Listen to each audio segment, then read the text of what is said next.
Senhora presidente, senhores deputados, senhoras deputadas, membros da imprensa, pessoas que nos acompanham pelos canais da TV Assembleia, servidores desta casa. Inicio lamentando o corte do tempo que recebi há pouco. Pedi, foi deferido 15 minutos pelo líder, não fui informado, e reduziram para apenas 7 minutos. Lamento profundamente isso. E por que lamento? Porque eu acho Deputado, que daqui... só um minuto. O líder, eu jamais queria caçar o seu direito aqui. Pelo contrário, aqui todos têm direito à fala, conforme que me chega aqui na mesa. O líder me disse que o seu tempo era 7 minutos. Isso é uma coisa para você conversar com o líder. Eu não a acusei, presidente. Eu falei que me foi cassado, no caso pelo líder, porque ele havia deferido 7 minutos. Eu pediria agora que novamente zerasse meu tempo, porque eu fui interrompido na tribuna pela... Desconte apenas o tempo que eu falei e libere a fala para o deputado, por favor. Novamente lamento o fato de querer calar a voz de um parlamentar aqui nessa casa. Não é a primeira vez que eu tenho a voz calada. E também não será a última que reclamarei, infelizmente. Mas por que votamos contra o aumento da tributação aqui por essa casa há 2 semanas atrás? O deputado Carlos Lula bem observou, apresentou um projeto de lei, o único projeto de lei votado pela Casa no último semestre que diz respeito ao combate à fome foi o projeto de lei de autoria do deputado Carlos Lula, o projeto de lei número 404 de 2023, que dispõe sobre a política de combate à fome nos períodos de férias escolares. Projeto este que foi vetado pelo governador Carlos Brandão. E é disso que se cuida. Mas eu passei aí os longos 10 últimos dias apanhando na imprensa e até às vezes por membros nessa casa que afirmaram que eu votei contra o combate à fome, deputado Neto Evangelista. Deputado Neto, Vossa Excelência foi secretário de Estado, junto comigo, no começo do governo Flávio Dino, inclusive nesta área, desenvolvimento social. Competiu a Vossa Excelência ampliar a rede de restaurantes populares, iniciar a ampliação, exatamente para combater a fome. Votamos todos juntos, essa casa, por unanimidade, neste projeto do deputado Carlos Lula, que foi vetado. E eu afirmo e reafirmo da tribuna desta casa, aqui não recebemos nenhum projeto de lei do governo do Estado que trate do combate à fome. Se recebemos, está arquivado em alguma gaveta, escondido, porque aqui nesta casa não chegou. Portanto, é mentira dizer que o deputado Rodrigo Lago, o deputado Carlos Lula votaram contra o projeto de combate à fome. Votamos sim contra o aumento do tributo. Aumento da carga tributária para o Maranhão, porque eu entendo que é indevido. E basta confrontarmos as leis orçamentárias dos últimos exercícios financeiros. A lei orçamentária de 2023 aponta como receita corrente daquele ano 29 bilhões de reais. No ano seguinte, exercício 2024, o exercício que estamos, a previsão já subiu para 33 bilhões de reais, 4 bilhões a mais. E a previsão na LOA, que nós estamos votando aqui nessa casa, está em tramitação nessa casa, já prevê 38 bilhões de reais. O orçamento do deputado Leandro aumentou em mais de 1/3, em apenas 2 anos. Em apenas 2 anos. E em 2022, eu não era parlamentar dessa casa, mas a Assembleia aprovou um ajuste fiscal para compensar a perda na arrecadação dos combustíveis. Ou seja, já no exercício de 2023, essa perda já estava equacionada.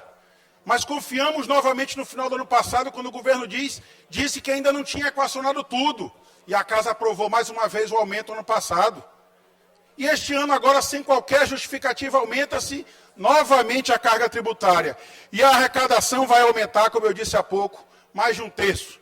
Somente do orçamento de 2024 para o orçamento de 2025, são 4 bilhões e meio de reais a mais nos cofres do Estado. Não é pouca coisa, não é pouca coisa. E nem de longe servirá esse valor todo para atender esse suposto programa social, muito bem desenhado a tantas e tantas mãos, como disse ainda há pouco o líder do governo, mas que não foi dada ciência a esta casa. Portanto, por isso que eu votei contra. E eu quero lembrar que a lei orçamentária anual foi enviada para esta casa ainda antes da mensagem governamental que aumentou a tributação. Portanto, os 4 bilhões e meio previstos na LOA do ano que vem sequer dimensionam o impacto positivo para a arrecadação do Estado com o aumento do tributo que essa casa aprovou contra o meu voto de alguns deputados. Se eu tiver tempo, eu lhe permito, porque cada hora corta o meu tempo, deputado Neto Evangelista, infelizmente. Mas, e por isso que nós votamos contra. Exatamente porque não havia mais necessidade de pesar na mão do bolso do contribuinte. Os cofres do Estado já estão abastecidos. Os números revelam isso. E esses números não é o deputado Rodrigo Lara que está inventando. Esse número é fornecido pela Secretaria de Planejamento do Estado na peça que foi protocolada nesta casa, na peça do projeto de lei orçamentário anual de 2025. Basta confrontar, basta que os deputados e deputadas leiam, basta que a sociedade, a imprensa leia. Nós tivemos a receita corrente de 2023 previsto para 29 bilhões. Nós já teremos para o ano que vem 38,5 bilhões de reais.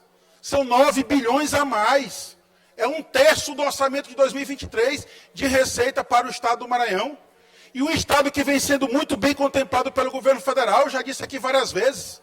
Criei até um bordão, o Brasil voltou e o Maranhão está chegando. Porque o governo federal tem dado atenção aqui para o nosso Estado do Maranhão, para o Nordeste.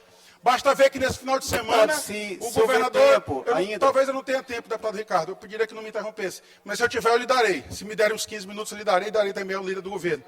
Nesse final de semana, o governador assinou 2 importantes ordens de serviço da Avenida Metropolitana e também da duplicação da MA 320, lá em Pindaré e Santo Inês. Ambas obras serão custeadas pelo banco do BNDES, o banco que fomenta a economia, graças ao apoio do governo federal ao governo do Estado. O governo federal perdoou uma dívida da CAEMA, reduziu ela de 1,5 bilhão para 200 milhões de reais. O governo federal criou um programa para abater a dívida pública dos estados com a União. O governo do Maranhão, quando o governador Carlos Brandão assumiu, não tinha pago uma parcela de 200 bilhões de reais para o Bank of America. Desde então, o governo não pagou nenhuma outra parcela de empréstimo. E essa conta chegou a 1,5 bilhão. Descontado a compensação dos combustíveis, sobrou 900 milhões de reais, deputado Arnaldo. E esses 900 milhões de reais, o governo aceitou parcelar 600 e poucos milhões de reais. Não satisfeito, o governo federal foi à Justiça. E eu tenho visto, deputado Antônio Pereira, você já questionou, nunca se procurou tanto a Justiça, mas o governo do Estado procurou a Justiça. E o ministro Alexandre de Moraes, acusado por alguns, às vezes, de dar decisões desfavoráveis ao povo do Maranhão, concedeu uma decisão favorável ao governo do Estado, autorizando a incluir nesse parcelamento mais uma parcela do Bank of America que não estava contemplado na lei federal aprovada e sancionada pelo nosso presidente Lula, quem espero tenha plena recuperação para continuar ajudando o povo do Maranhão. Então são essas as motivações que me levaram a votar contra o aumento de tributo. Acho que o leão estadual já está pesando demais a sua pata no bolso do povo do Maranhão. E não podia permitir, portanto, que essa casa aprovasse mais um aumento de tributo desnecessário, porque os números provam que o governo está com os cofres cheios. Se a presidência me permitir, eu concedo a parte aos 2 deputados. Se não me permitir, eu encerro aqui o meu pronunciamento.